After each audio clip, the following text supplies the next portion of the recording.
சீரியல்களின் full எபிசோடுகளை Sun டிவியில் ஒளிபரப்பான உடனே எக்ஸ்க்ளூசிவாக சன் நெக்ஸ்டில் மட்டும் ஃப்ரீயா பாருங்கள். தேதி இருக்கு. அப்ப அந்த 29ஆம் தேதி முகூர்த்தத்திலே கல்யாணம் வச்சுக்குருவான். ஏய் இருடா. அந்த முத முகூர்த்தம் சொன்னீங்களா அதே போ 15ஆம் தேதிங்க ஐயா. 15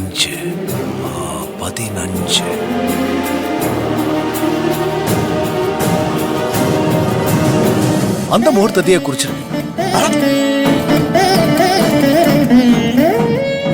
என்னது 15ஆம் தேதியா? ஆமா இன்னும் ஒரு வாரம் தான் மாமா இருக்கு. எப்படி மாமா அதுக்குள்ள நம்ம ரெடி ஆக முடியும்? ஒரு வாரமே எனக்கு அதிகம்டா. நான் நினைச்சா என் பையனுக்கு நாளைக்கே கல்யாணம் பண்ணிடுவேன். நாளைக்கே வா மாமா. நாளைக்கே எப்படி மாமா பண்ண முடியும்? ஏய் நான் சொன்னா பொண்ணு வீட்டுக்காரங்க அவங்க பொண்ணை கூட்டிட்டு வந்து நாளைக்கே மணமேடையில உட்கார வச்சிருவாங்க. பொண்ணு ரெடியா தானே இருக்கு. என் பையன் கிட்ட தாலிய கட்டுறான்னு சொன்னா கட்டிட போறான். நீங்க சொன்னா சரிதான் மாமா.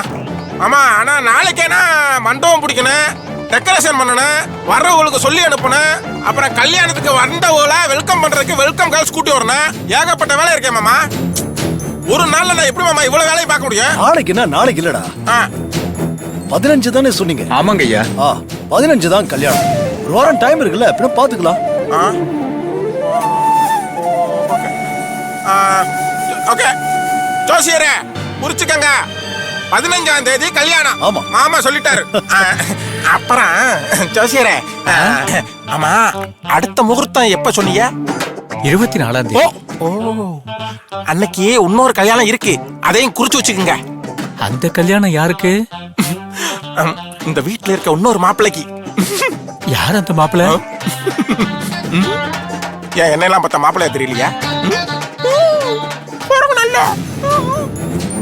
என்னையா அப்படி பாக்குற? ஜோசியரே நானும் வருங்கால கல்யாண மாப்பிள்ளை தான். அவங்களுக்காச்சும் வெளியில இருந்து பொண்ணை கூட்டிட்டு வரணும். எனக்கு வீட்டுக்குள்ளேயே இருக்கு, அப்படியே தூக்கி வச்சு தாலியை கட்ட வேண்டியதான். உனக்கு வேலை மிச்சம்.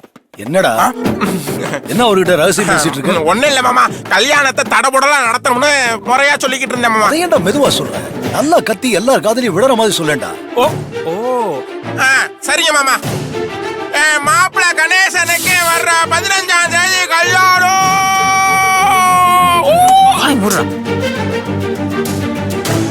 ஏய் என் பையன் கல்யாணம் தான் இந்த வீட்டுல நடக்க போற முதல் கல்யாணம். டேய் ராம், அப்பா நம்ம ஜோசியர் என்ன தேதிரா குறிச்சு கொடுத்தாரு? அதே 15ஆம் தேதி தான்ப்பா. 15ஆ? 15ஆம் தேதி நம்ம பொண்ணுக்கு கல்யாணம்னு அடுத்தவங்க காதுல விழுற மாதிரி நல்ல சத்தம் போட்டு சொல்லுப்பா. கத்துறா பாப்பா, நீ என்னை விட ஜாஸ்தியா கத்துறேன்னு பாத்துருவோம்டா. எதுக்குப்பா கத்தி சொல்லிக்கிட்டு? சும்மா ரேடியோ ஸ்பீக்கர்னு செட்டு போட்டா ஊருக்கே கேக்கும்பா. ஊருக்கே கேட்கும் போது இவங்களுக்கு கேட்காதா? அப்படி சொல்லு. அப்பா கல்யாணத்துக்கு அட்வான்ஸ் கொடுத்துட்டு மண்டபத்தை புக் பண்ண போறேன். நம்ம புக் பண்ற மண்டபம் தான் டவுன்ல பெரிய மண்டபம். Very good. டேய் சபாஷ். போத நிறுத்துங்க. என்ன சித்தி என்ன நினைச்சிட்டு இருக்கீங்க ரெண்டு பேரும் போட்டியை போட்டுக்கிட்டு அவசர அவசரமா கல்யாணத்தை பண்றீங்கன்னு பார்த்தா அதுக்காக ரெண்டு பேரும் ஒரே நாள்ல கல்யாண தேதியை வச்சுப்பீங்களா?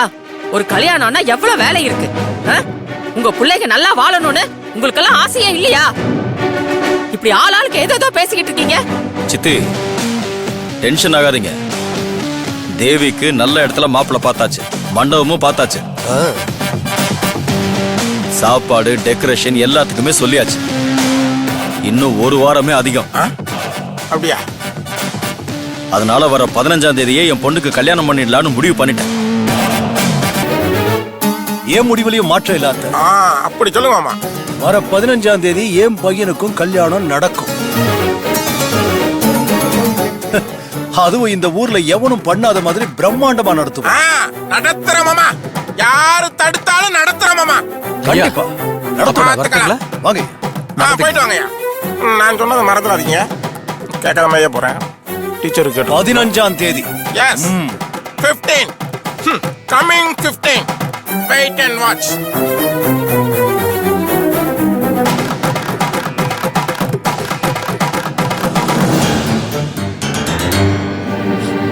ஏன் கஸ்தூரி, இவங்களாம் மனுஷங்களா இல்ல வேற ஏதாவதா? பெத்த பிள்ளைங்களுக்கு அவசர அவசரமா கல்யாணம் பண்ணி வைக்கணும்னு ரெண்டு பேரும் இப்படி மாறி மாறி அலையறாங்களே. நம்ம பிள்ளைங்களை நாம எப்படி இவங்க கிட்ட இருந்து காப்பாத்த போறோமோ?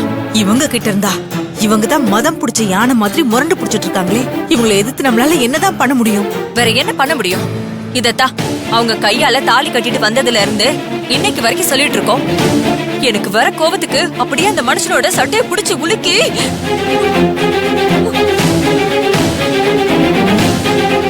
ஆனா என்ன பண்றது?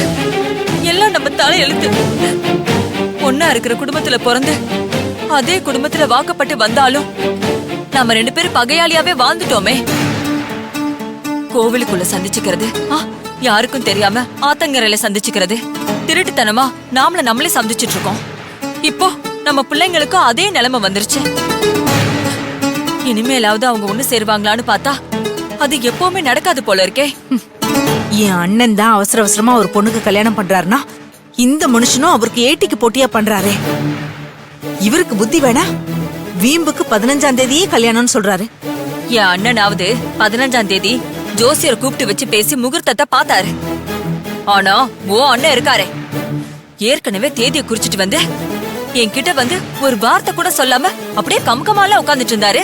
அப்போ நம்மளால நம்ம பிள்ளைங்க கல்யாண விஷயத்துல எதுவுமே பண்ண முடியாதா? ஏதாவது பண்ணணும்னு தான் எனக்கும் தோணுது. ஆனா என்ன பண்றதுன்னு தெரியல. எப்படி இந்த கல்யாணத்தை நிறுத்த போறேனே தெரியல. ஏய், ஏன் இப்படி கத்திட்டு இருக்கீங்க? நீங்க கத்துறது வெளியில வரைக்கும் கேக்குது. வெளியில வரைக்கும் கேட்டா மட்டும் அந்த மனுஷன் என்ன பண்ண போறாரு? கல்யாணத்தை நிறுத்திடவா போறாரு? 15ஆம் தேதி பண்ண வேண்டிய கல்யாணத்தை நாளைக்கே நடத்திடலாம்னு சொல்றாரு. நாம மட்டும் கொஞ்சம் விட்டுருந்தா இன்னைக்கு ராத்திரியே ரிசப்ஷனை வச்சு நாளைக்கு காலையில தாலி கட்ட வச்சிருப்பாங்க. பிள்ளைங்களுக்கு அவசர அவசரமா கல்யாணம் பண்ணி ஏதோ ஃபாரினுக்கு அனுப்புற மாதிரில இவங்க நடந்துகிட்டு இருக்காங்க. அவ்வளவுதான். இனிமே நம்மளால எதுவுமே பண்ண முடியாது. நம்ம பிள்ளைங்களோட தலையெழுத்து. அவங்க ஆசைப்பட்ட வாழ்க்கையும் கிடைக்காம, கிடைச்ச வாழ்க்கையும் விருப்பப்பட்டு ஏத்துக்காம அவங்களும் என்ன ஆக போறாங்களோ ஏதாக போறாங்களோன்னு தெரியலையே. அம்மா, நீங்க ஃபீல் பண்ணாதீங்கம்மா. நாம ஏதாவது பண்ணி இந்த கல்யாணத்தை தடுத்து நிறுத்திடலாம். எப்படி நிறுத்துவ? நீ என்னென்னமோ முயற்சி பண்ணி பாத்துட்டல, உன்னாலையும் முடியல. நேத்து கூட தேவிய கூட்டிட்டு வந்து அவளுக்கு இது பிடிக்கல, இந்த கல்யாணத்தை நிறுத்த சொன்ன.